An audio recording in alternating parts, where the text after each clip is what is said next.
What's up, everybody? Welcome back to Mohawk Motors. My name is Jason. So this is the second video on building this rugged 4L60E. This video I'm going to work on getting the servo assembly installed, upgraded and installed, and then getting all of the valve body and accumulator modifications made and installed. This stuff is really the brains of your transmission. So take your time with it, follow your instructions very carefully, and I mean, everything should be okay.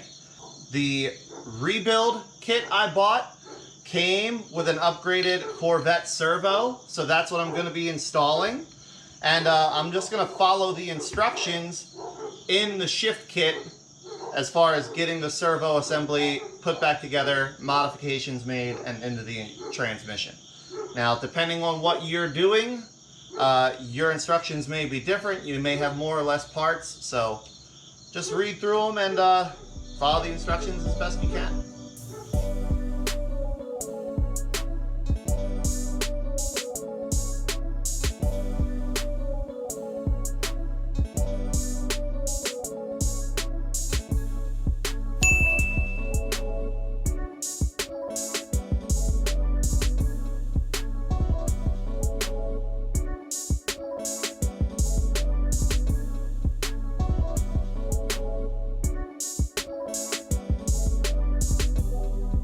Okay, I got my servo installed.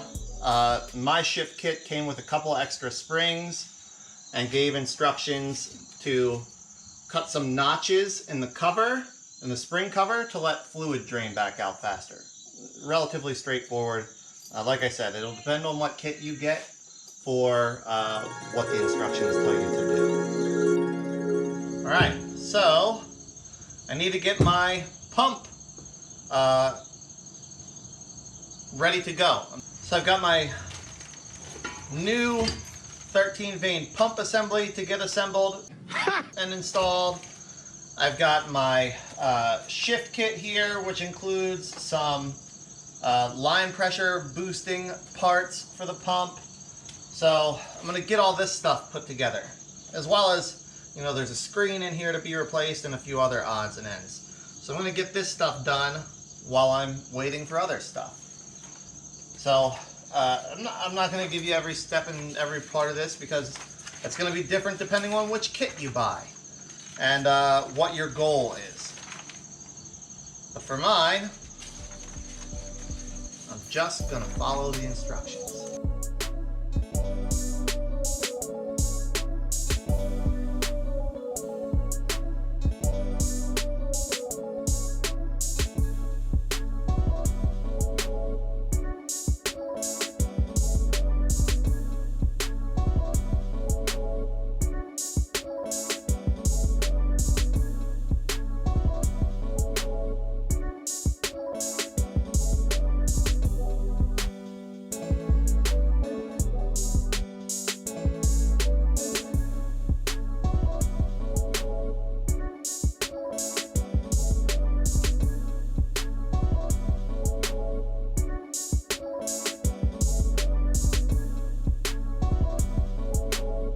Alright, well, I've got my pump all back together. I've got the sizer on to get the Teflon rings back to the right size, new bushings, all new pump, upgraded boost valve, and a new screen as well. So that should be pretty much ready to go. Alright, so the next thing I'm working on is some of my accumulators, right?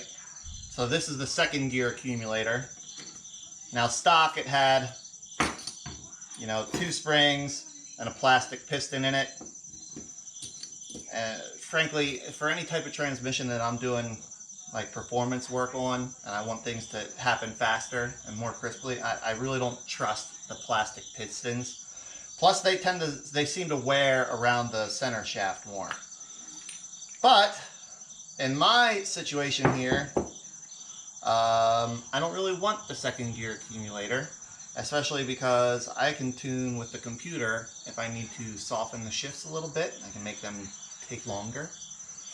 So I block the second gear accumulator And the shift kit that I got, it has instructions to add a bunch of steel spacers and some other stuff in there and essentially lock the piston halfway in the bore, which is fine. You can do it that way, but I prefer to just block the whole thing. So I have 2 second gear accumulator pistons. These are aluminum, and I just put them one face down. There's a little bit of variation. I take a small washer to make up the difference, slide that on the shaft, and then the upper piston goes on top. Now, the goal here is to get that piston as close to the top of the bore as you can. So there's very little cavity that needs to be filled with ATF when that second gear shift happens. As close to the top as possible. Now I've got it all fit up. I'll put my sealing rings on and put it back together. Pretty easy.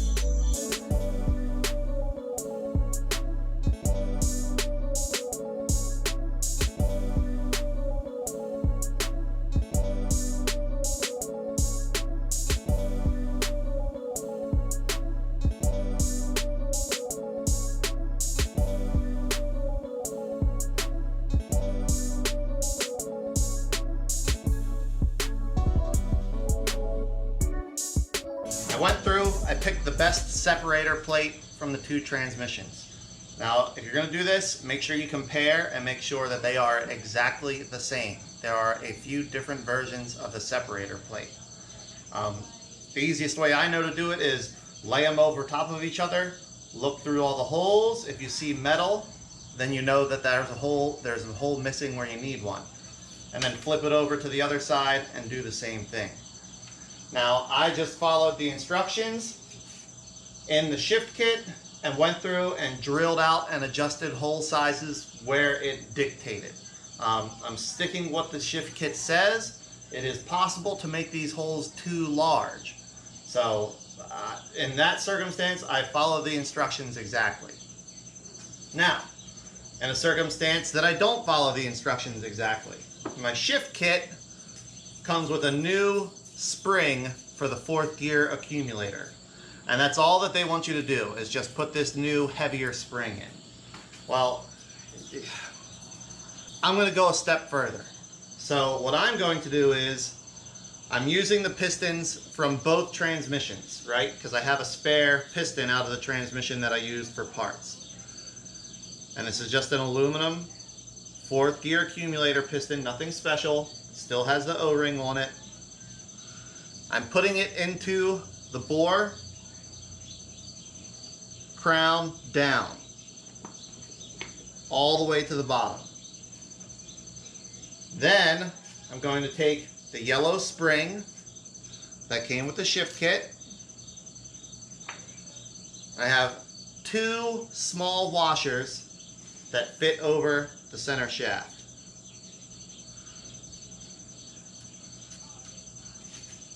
And then last on that little assembly there is another 4th gear accumulator piston with the dome pointed up.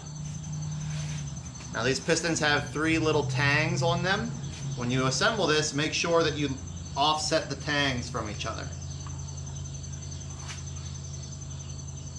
Just like that.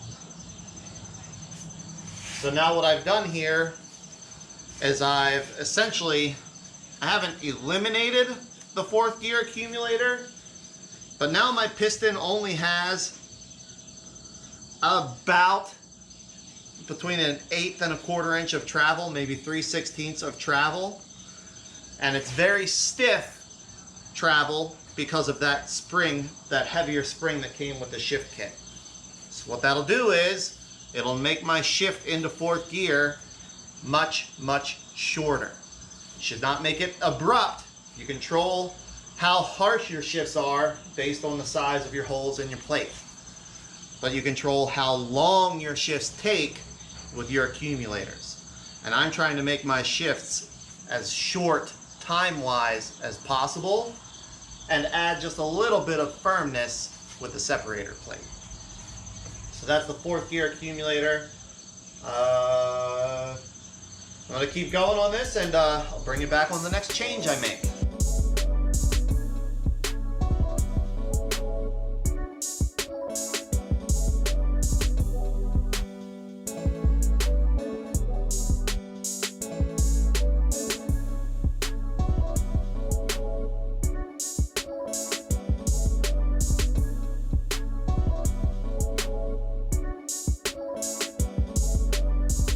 Alright team, so far going pretty smoothly with the valve body modifications.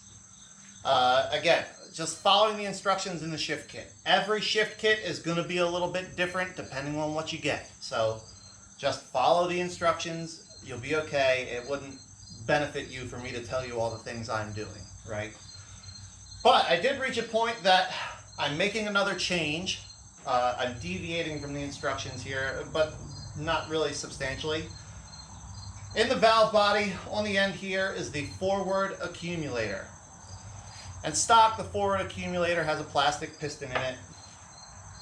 Well, I'm upgrading it to an aluminum piston. But I'm not doing any blocking or shortening of the stroke or anything like that. And the reason for that is, the reason I'm not changing anything about the characteristics about the forward accumulator is, the forward accumulator is on anytime you're in a forward gear. So whether you're in drive, third gear, second gear, first gear, overdrive, the forward accumulator always stays on. The only time the forward accumulator has to fill is when you shift from neutral to drive. Then the forward accumulator fills, it applies the forward clutch, and it stays on as long as you're moving in a forward gear. So it really doesn't benefit you any to shorten the amount of time that this forward accumulator takes to apply. And it actually saves a little bit of wear and tear on the transmission, especially the engagement teeth on your clutches, on your forward clutch, by having that forward accumulator. So I'm not changing anything with it, except for I'm upgrading it to an aluminum piston instead of the plastic piston.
Alright everybody, got my valve body installed, torqued down.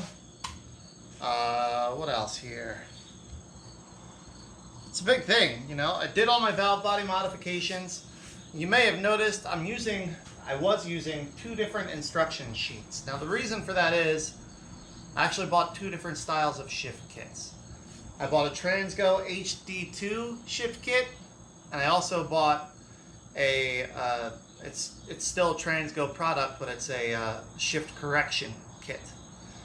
And the biggest difference is the HD2 comes with more than just springs and valves in it. It also has some springs and some other things. But both kits have some different modifications and improvements you can make to the valve body. And I really wanted to do all of the modifications and improvements. So I needed both of those kits to be able to do that. If you're just building something for middle of the road performance, you probably don't need to go to that level. The HD2 kit is going to be more than enough. But if you're trying to push this transmission to its absolute limits, I would say get both. Do everything you can. I've got my new filter sitting on there for now, but I'm stuck for today. I'm waiting on my new wire harness, and shift solenoids to come. I don't think there's anything wrong with these shift solenoids. They all test fine, no shorts or too much resistance or anything like that. But everything else in this transmission is new now. It might as well get new shift solenoids. I did not torque down the 4th gear accumulator yet because I'm going to need to remove the pressure control solenoid in order to get the wire harness in. So that's it for today. I'll pick it up when that harness gets here, and we'll button this thing up the rest of the way. Several days later. All right, everybody. So it's been a few days.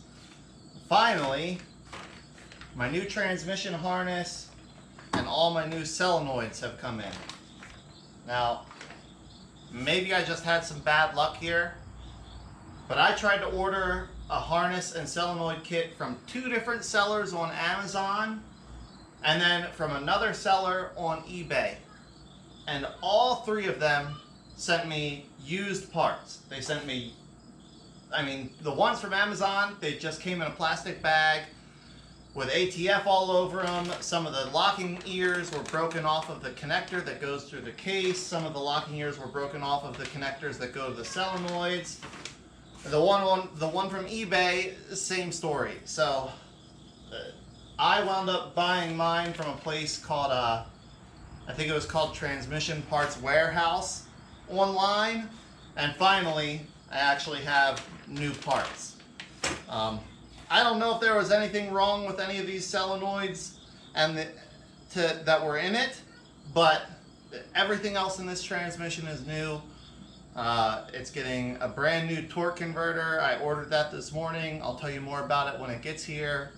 But I want I want to know for sure that everything is going to work the way it's supposed to, including those solenoids. I do not want to have to mess with this transmission again once I have it in the vehicle. So, the solenoids are remove and replace. The wire harness is just install, and then I'll clean the pan up and get the pan bolted on, and the transmission itself will be ready to go.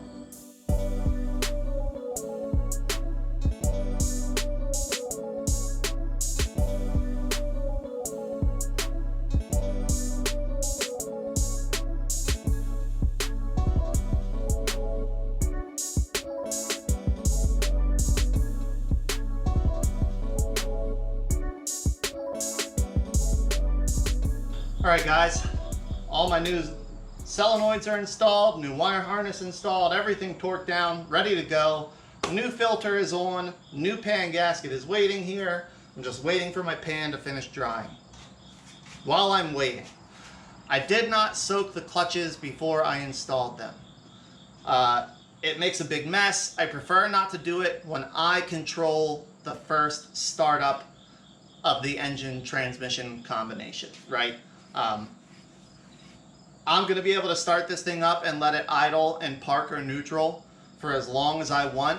I'm probably going to do at least 15 minutes to let the transmission circulate fluid all throughout on its own. So everything will be more than sufficiently lubricated by the time I actually put it in gear and try to move it. If I were building it for someone else and I couldn't guarantee that they were going to let it have that idle time without a load, I absolutely would soak the clutches before I installed them. But in this circumstance, I have that control, and it makes it way less of a messy process putting the transmission together to just install them dry.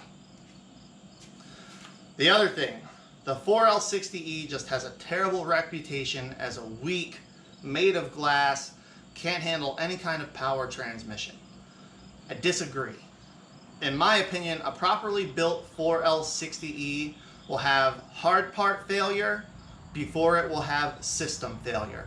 And what I mean by that is you can more than make the clutches, the band, everything in this transmission hold up to any amount of power you can throw at it.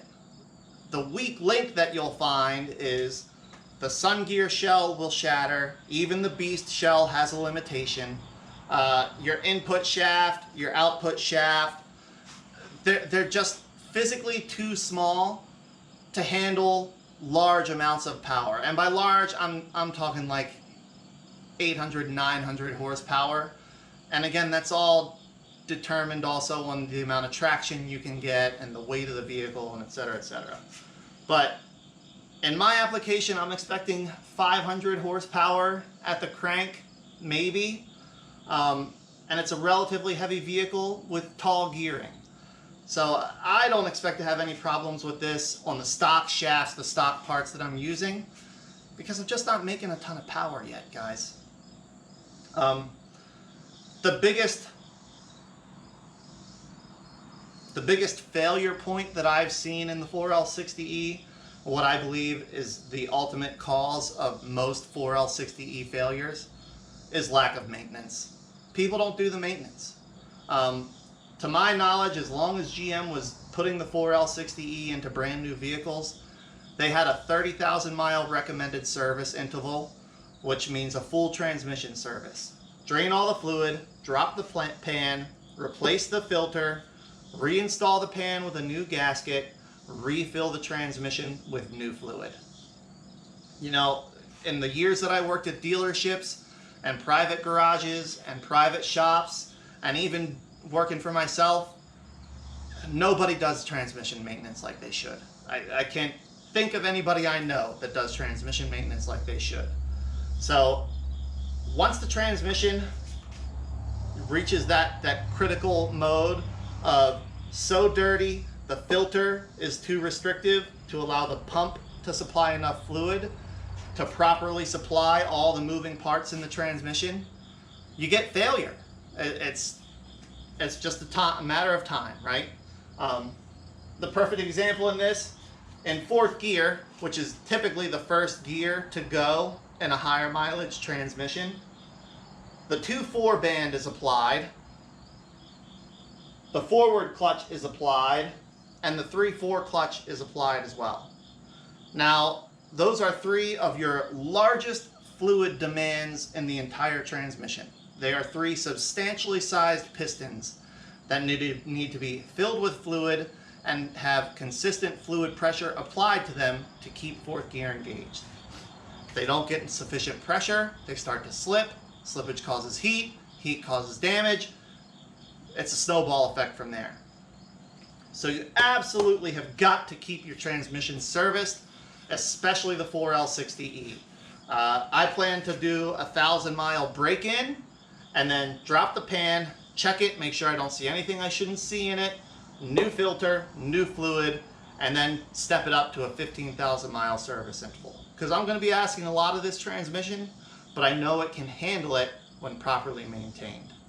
I really don't think they're made out of glass. I think they're a well-designed transmission, and they have a well-designed pump that can supply plenty of fluid to do what they need to do, but without that critical maintenance, they just won't live.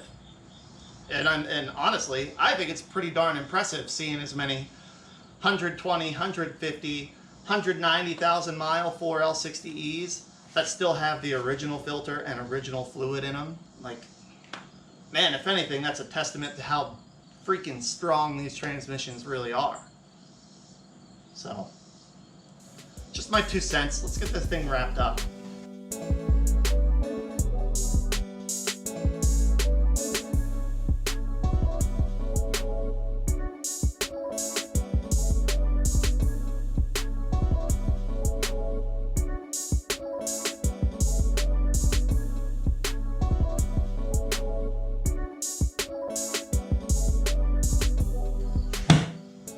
There we go. That transmission is done. All right, well team, that's it for this video, and that's it for this 2-part transmission build. Now, my torque converter isn't here yet. I ordered it from the same place that I got the torque converter for the 60 CUCV. Nice guy named Ryan Jans at